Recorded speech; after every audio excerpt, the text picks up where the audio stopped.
Greetings, happy warriors, and welcome to the Rabbi Daniel Lapin Show, where I, your rabbi, reveal how the world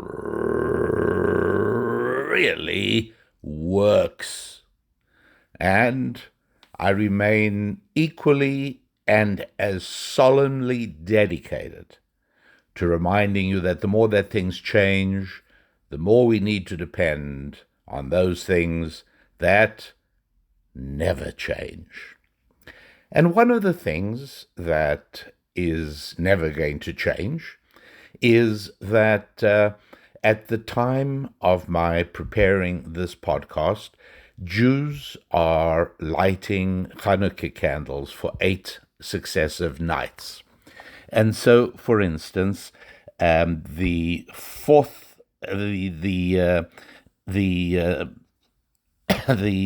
candle is going to be lit on Sunday night. And when I say the fourth candle, I mean 4 candles will be lit on Sunday night, December the 10th, and I'm speaking about the year 2023, for those of you who may be listening to this a year or two or more late. But at any rate, for people currently listening to the show, Sunday night, the 10th of December, Jews will go ahead and light 4 candles in their windows. And yes, they are meant to be visible. And on Monday night, December 11th, they'll light 5 candles. On Tuesday night, December the 12th, 6 candles. On Wednesday night, December 13th, 7 candles. And finally, the culmination of the holiday will be Thursday night, December the 14th, when 8 candles will be lit. And by the way, if any of you would like to be doing that, you don't have to be Jewish. There is something rather wonderful about enlightening the world, and by making this truly a season of light. And it doesn't have to be in any formal kind of menorah. It doesn't have to be any specific kind of candles. It should be 4 candles, or 5 candles, or 6, 4 on Sunday night, and it can be tea lights or regular candles, or it can even be oil lamps. It doesn't matter at all. But the idea is that it should be not directly electric, although in times of duress. So, for instance, a person just recently contacted me about a sibling who is in hospital during the Hanukkah period for reasons that are obvious, in the sense that we have oxygen around. They don't let naked flames in many hospital rooms, or some do, and he asked whether his sibling can go ahead and light with an electric menorah. And yes, in situations of duress, can. Why? Because the fact is that in addition to the holiday commemorating the triumph of the Maccabees against the Greek tyranny 2,187 years ago. And think about it. I mean, Jews have been lighting Hanukkah lights every single year since then, 2,187 years ago. There are heart-rending accounts of Jews lighting Hanukkah candles that they made in unbelievably ingenious ways in Auschwitz during Hanukkah. It's always been a symbol of resisting tyranny, but it's also a symbol of something else. And you won't hear much about this aspect of Hanukkah very often, but there it is. In learned circles, it's understood and known, and that is that it also is a celebration of what I call GG energy, God-given energy. It is the energy that the other side of this bipolar world calls fossil fuels, right? FF energy. So you either go with the GG model or the FF model. What is one of the huge differences? Well, one of the very big and important differences between a God-given energy model as opposed to a FF model is the very simple basic idea that in the FF model we are running out of fuel. That's an important aspect of that model. So now just bear in mind that the account in ancient Jewish wisdom is that the Greek tyranny violated the temple and desacramentalized the oil, and the need to light the candelabra every day in the temple was hard to accomplish without the oil. And they found one tiny little jar of oil that was enough for one day that hadn't been violated. And it took a certain amount of time to produce new oil from the olive groves. And they went ahead and lit it anyway, and it just kept on burning for 8 days. And so there was this idea of not running out of oil, basically. And again, because of political correctness, you don't hear this spoken about a whole lot. But if you can approach it with just a completely open mind and a fresh vision, you can't possibly ignore the fact that we've been talking about running out of oil for a very long time. One of the earliest cases I could find was a very influential British economist called William Stanley Jevons. I think his brother-in-law was a lord or a member of parliament. He was very, very well connected, and virtually every word he uttered was iconized by British society.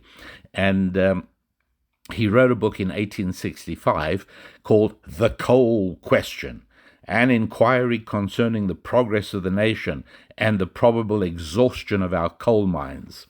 And what he was suggesting was that Britain dial back their industrial activity so as to make the oil last a little longer than it was otherwise likely to do. They were going to run out of, not oil, coal. Britain was going to run out of coal. And there it is. That is the persistent drumbeat of the fossil fuel movement. We're running out of oil.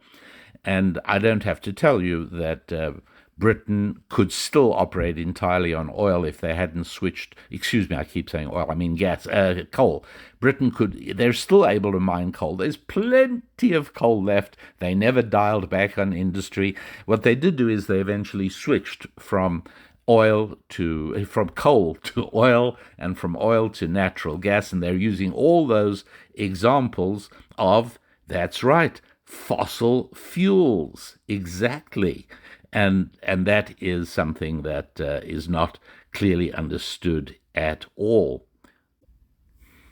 So why are fossil fuels so persistently tied to the idea of running out of oil? Well, partially because the FF vision is closely tied to the idea of shortage, whereas the GG vision, the God-given fuel idea, is closely linked to the idea of abundance. But back to the fossil fuel story. 1865, and William Stanley Jevons assures us that Britain is on the brink of running out of coal. But listen to the United States Bureau of Mines. Now, this is the United States government, and you'd think they could hire the most reliable predictors and they could employ the most knowledgeable scientists. In the year 1914, I found a proclamation from the United States Bureau of Mines. The world will run out of oil in 10 years. That would be 1924. Right. In less than 20 years after that, World War II was being fought over and on oil. How about the United States Department of the Interior? another governmental department. They issued a statement in 1939.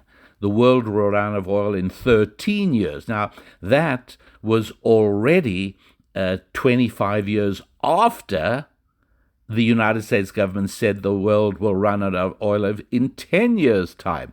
So then they did that again in 1950. Again, a statement from the United States Department of the Interior, the world will run out of oil in 13 years. Paul Ehrlich, distinguished professor at Stanford University, in 1973, he wrote that the world will run out of oil and other fossil fuels by 1990. So by 1973, they were already using the term fossil fuels.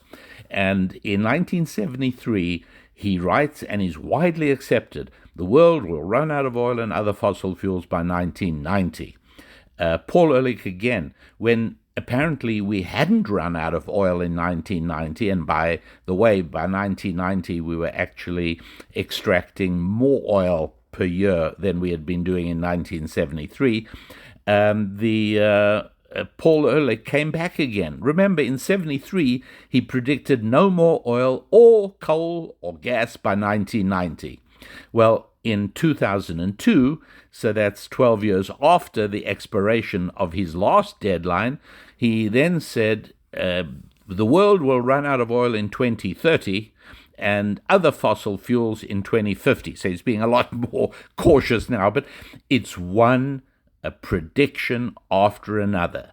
It's almost as if they want to see the world running out of oil. Well, in a certain sense, of course they do, because if you've been predicting that the boat will sink, if you take to the lifeboats in confidence that the ship is going to sink, and then you watch the ship sail happily onwards, of course you're miserable, and of course you have to say, well, you just wait, it's going to sink, you just keep watching, and then it reaches the horizon, and it's about to sink over the horizon, but not sink into the water, and you say, see, it's sinking, it's sinking. That is kind of the picture of what I feel I'm watching as I look at all of these insane predictions, because part of the fossil fuel vision is, yes, of course, we're running out. But part of the God-given vision is that there's abundance. And there is the part of the message of Hanukkah, that yes, we're going to light one candle one night, and two candles the next, and by the time we get to Sunday night, we'll light four, and Monday night, five, and Sunday and Tuesday night, six. There's no shortage. Just keep on lighting. It's fine. Go ahead. And these are clearly two different incompatible views of reality, right? It can't be both ways. You got to make up your minds. And just remember, you heard it here first on the Rabbi Daniel Lapin show, when you eventually discover that, shocking, amazingly enough, oil is not the decaying vegetation products of millions of years ago, but instead, somehow or another, it is created geologically through some process going on inside the rocks. By the way, I'm not the only person who thinks that is a reality, and it's not a scientific prediction. You can't tell that. And talking about science, I'll come back to that in just a moment. But initially, let me remind you that now would be a wonderful time to go ahead and subscribe to this show. Go ahead and do that. Subscribe, add to our subscription numbers as they continue to climb, and you be a part of that as a happy warrior. I would appreciate that very much, so please go ahead and do that. And also, while you are at it, in order to gain a fuller understanding, not of fossil fuels and God-given fuels, and not of the geological process of oil creation, but a better understanding of how to make sure that the decisions you take in your life, numerous times every day, dozens of times every week, important decisions, some of them so important you don't even realize at the time you're making them. But to develop an intuitive ability to make the right ones, I want to recommend that you go ahead and get yourself a copy of The Holistic You. That is a book that Susan Lapin and I wrote. It's called The Holistic You, Integrating Your Family, Finances, Faith, Friendships, and Fitness. The Holistic You. And the book focuses, as the subtitle indicates, on the 5 essential zones of everybody's life, and it explains them, and it explains how, paradoxically, in an unexpected way, working on, shall we say, your fitness can help your finances, how working on your friendships can help your family, how working on your finances can help your faith, and so on and so forth. How all of these 5 essential subzones of life actually all integrate together very, very effectively, and how you can benefit from managing your life in accordance with this extremely reliable blueprint. And so that basic Hanukkah message, and yes, it's in addition to other also fundamental Hanukkah messages, defiance of tyranny, the idea of the faith model of reality defeating the secular model of reality. Because in ancient Jewish wisdom, there is a constant tension between Jerusalem and Athens, and the two cities exemplify the two worldviews. Completely incompatible. You can't have them both. You've got to decide how you are going to live your life. And you can say, I'm not all the way on one, or I'm not all the way on the other. I tend towards this direction. Or you might say, I'm undecided. But somehow or another, the people I admire, the people I like, the people who I think are making a more successful job of their lives, well, they tend towards this way or the other. What are the two ways? The Jerusalem way is God-centric. The Athens way is completely secular. The fossil fuel vision of reality ties to the Athens vision, the secular vision of reality. And part and parcel of that vision of reality is shortage.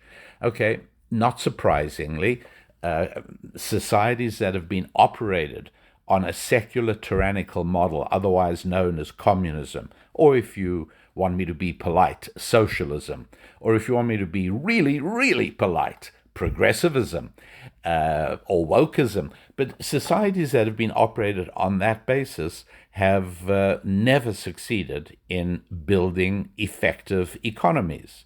Why? Well, partially because tied in to the secular fossil fuel vision of reality is also the idea of shortage. That is part and parcel. It is one of the fundamental doctrines of the religion of secularism, if you understand my meaning. A fundamental doctrine is shortage. And so recycling becomes a sacred sacrament of that particular worldview. On the other side, you've got the Jerusalem worldview, which is one of a God-centric world, and part and parcel of that one is abundance. And so, you might say to yourself, well, I'm not really sure that that there is really a God, and I don't know about that. And people seem pretty settled about an evolutionary model of creation and how things came to be. So I don't really know, but I must admit that people that I like, people who seem to have successful families and people who are making a living and doing well, many of those people seem to have a faith dimension in their life. And so I sort of tend to incline that way, but the jury is still out. I'm basically agnostic on the topic, right? That's a position many people legitimately take. And then there are other people who are ardently and strenuously for the secular model of reality. And Yes, these are two conflicting and incompatible visions, Jerusalem and Athens. And yes, they are two conflicting belief systems. And when I say belief systems, well, let me put it this way: there, in the minds of people, and in the United States of America, it is close to an even division. About 40% of Americans at the present time believe, and I say believe, right? It's nobody's proving anything, but about 40% of Americans believe, as I do, that we are on this planet because the good Lord created us in his image and put us here. And about 40% of Americans tend to believe that we're on this planet because through a very lengthy process of unaided materialistic evolution, primitive protoplasm turned into plumbers and proctologists. And about 20% of Americans have an extremely firm and deep-seated conviction on either of those. No, it's 10% one way, 10% the other way. But yeah, about half of Americans tend towards the Jerusalem worldview, and about half tend towards an Athens worldview. And belief it is. There was a very influential and very funny sitcom on television from the late 90s. I think it ran from about 95 to 2005, approximately thereabouts.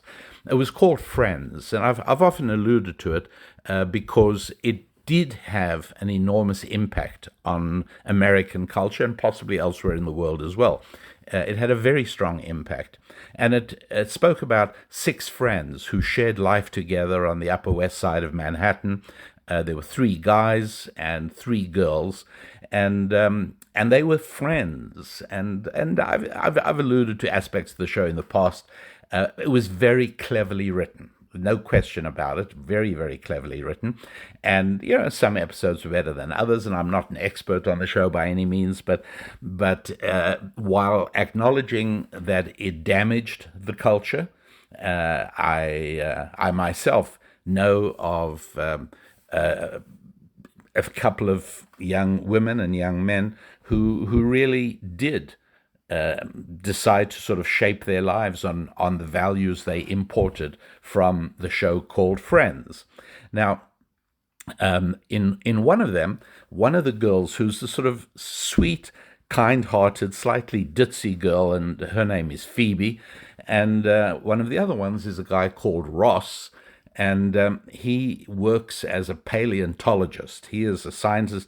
He works for the Museum of Natural History, and I think he then becomes a professor of paleontology. Anyway, it's here is just a few words of an interchange about evolution. Such as? Like crop circles, or the Bermuda Triangle, or evolution. Whoa. But you don't believe in evolution? No, not really. You don't believe in evolution? I don't know. It's just, monkeys, Darwin. It's a nice story. I just think it's a little too easy. Too easy? The process of every living thing on this planet evolving over millions of years from single-celled organisms is too easy? Yeah, I just don't buy it. Excuse me. Evolution is not for you to buy, Phoebe. Evolution is scientific fact, like the air we breathe, like gravity. Oh, okay. Don't get me started on gravity. Well, you get the idea, right? It hits on hot topics, and it dealt with that one effectively. But one of the things it did show was that all rational, normal people are supposed to side not with the ditzy blonde, but with scientist Ross, and he is incredibly offended that she doesn't believe in evolution. That's right. So these things do really go together. In other words, almost, if you believe in evolution, well, then you're likely also to tend towards believing in running out of fossil fuels. And back in the day of William Stanley Jevons, he recommended slowing down industry, cutting back England's productivity and development in the interests of saving coal, of making it last longer. Well, as time went by, that particular rationale didn't work so well because people said, "Look, don't make us worry about running out of coal, make us worry about running out of oil, and you're wanting us to cut back now. It's not necessary. We'll solve that problem down the road." And of course, they were right, but what they really didn't want to do was to be handicapped by fears of running out of fossil fuels. And so that side, the members of that church, the people, the devotees of that religion, had to come up with something else. And given credit, they came up with something really clever. They came up with the cult of climate, the idea that burning fossil fuels is destroying the planet. So if we couldn't get you to be worried about running out of coal and running out of oil, perhaps we can get you worried about destruction of the planet. If you live near a coastal city, you'd better learn to tread water because the ocean levels are rising. You know why? Because we're burning coal and we're burning oil. That's right. The cult of climate is created in order to sustain the secular religion of fossil fuels, running out of fossil fuels. And so this is an ongoing problem, obviously. And sure enough, it is, as you look at it, clearly a competition between two religious visions, or if you don't like the word religion, two belief systems. All right, the belief system of scientism, which proves and shows that we're running out of fuel, and a God-given fuel vision, which says, no, we're not. And it's interesting that there really are only two infallible things. People believe that science is infallible. People believe God is infallible. It's one of the two. Either science is infallible or God is infallible. And about half people believe that God is infallible, and about half people believe science is infallible. So there it is. You've kind of got to decide. And it's interesting that it always comes back to the basic question of how did human beings arrive on this planet? And it's something that seems to be basic to all of us human beings to sort of want to ask that question. And as far back as you want to go in recorded history, people have been asking that question. I was interested to discover that every culture that has been studied and deeply studied by wonderful anthropologists like Stanley, by Daniel Unwin, or charlatan anthropologists like Margaret Mead, but all of them investigate and show that all cultures seem to have some kind of what they call origin myth, some kind of legend, some kind of account, some kind of story that explains how it all began, where we come from. The American Indians have theirs, and different tribes have different ones that vary from one another in detail or to a greater extent. And wherever you go, Hinduism has an origin story, Buddhism has an origin story. Many African tribes have different kinds of origin stories. Islam has an origin story that is similar to, but in no way identical, differing in very important details from the biblical one. And Jews and Christians have an origin story based on the book of Genesis in the Bible. And to me, what's interesting is how so many different, seemingly different, and apparently disconnected characteristics all seem to, in general, align with one or the other of these two alternative worldviews. So, in other words, when you decide which belief system to follow, whether you decide to follow the infallible God of scientism, and when I say that with some irony in my voice, that would be because we have to understand things that are scientific and things that are not scientific, and being a scientist doesn't confer infallibility upon you in all areas. So, for instance, if a geologist makes the statement that according to science, the ideal spacing for children is 3 years between each child, you can listen to him or not listen to him, but to say that that is scientifically proven is complete nonsense.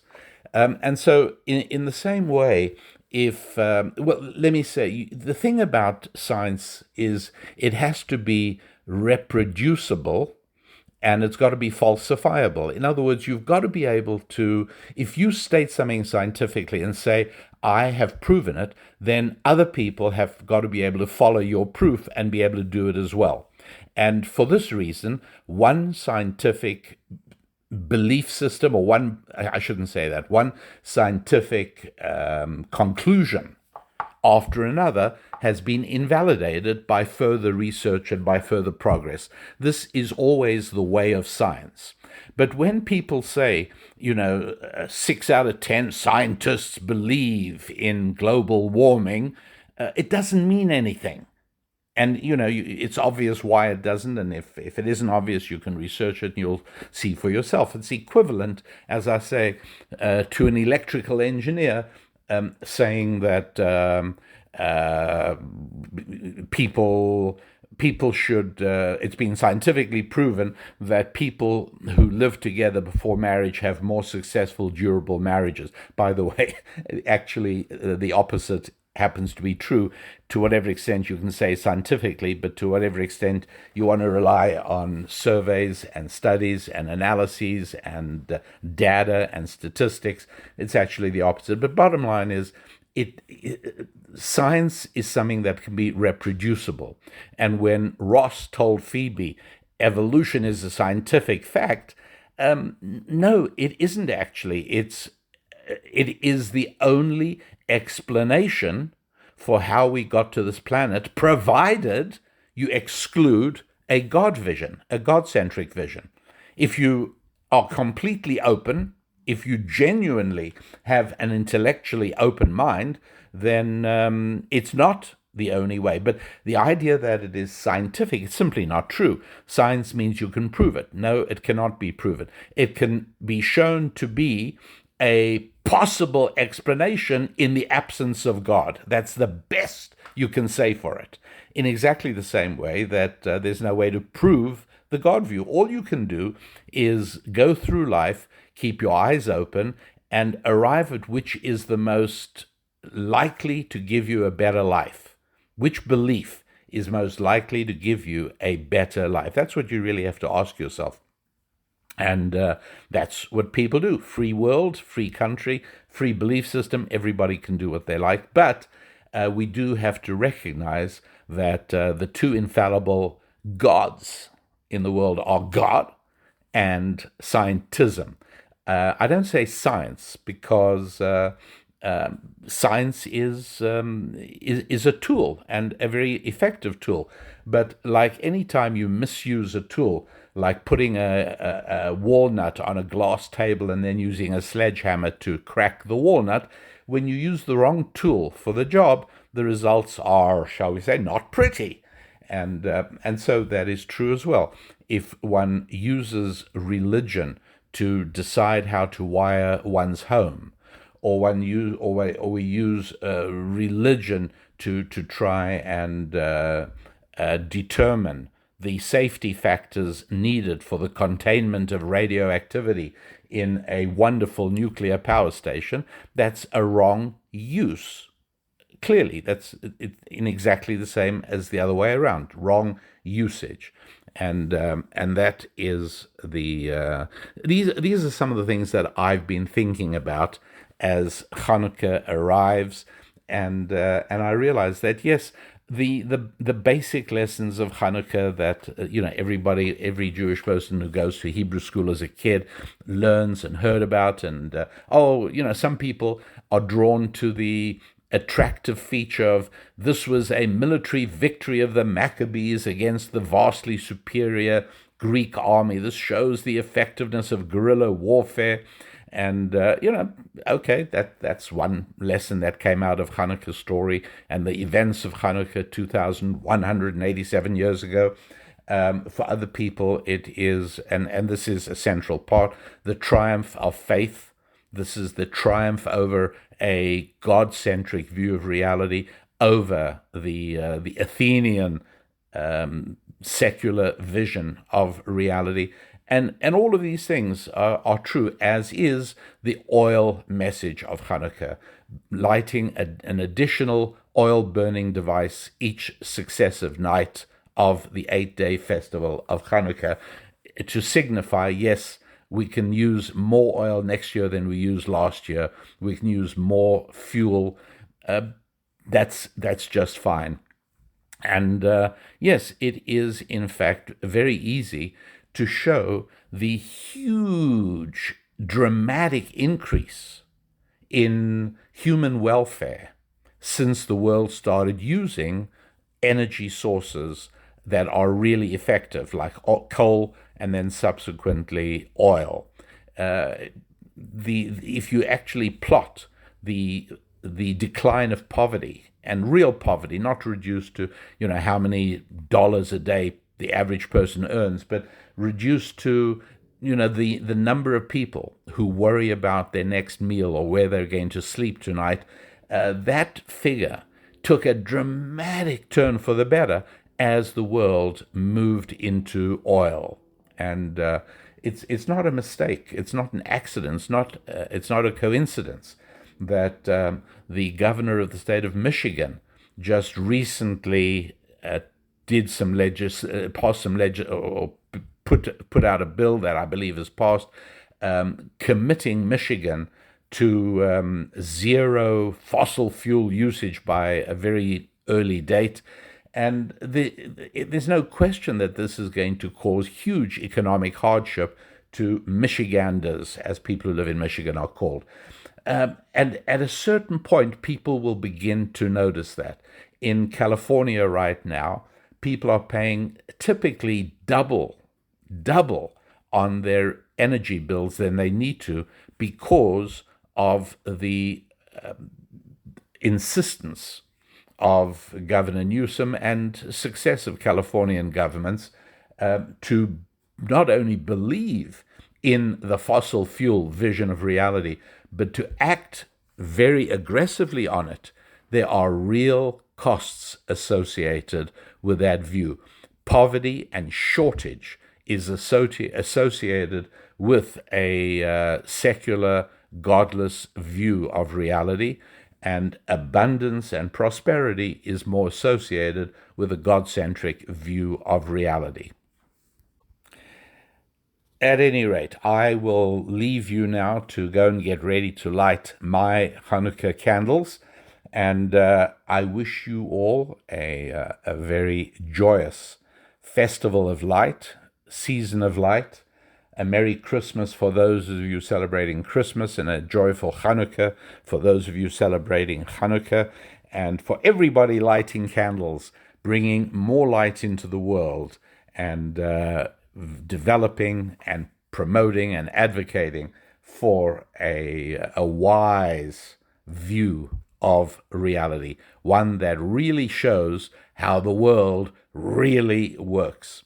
And so until next time, your Rabbi, hoping that your world moves upwards and onwards, better and better, as you integrate your family, your finances, your faith, your friendships, and your fitness. I'm Rabbi Daniel Lapin. God bless.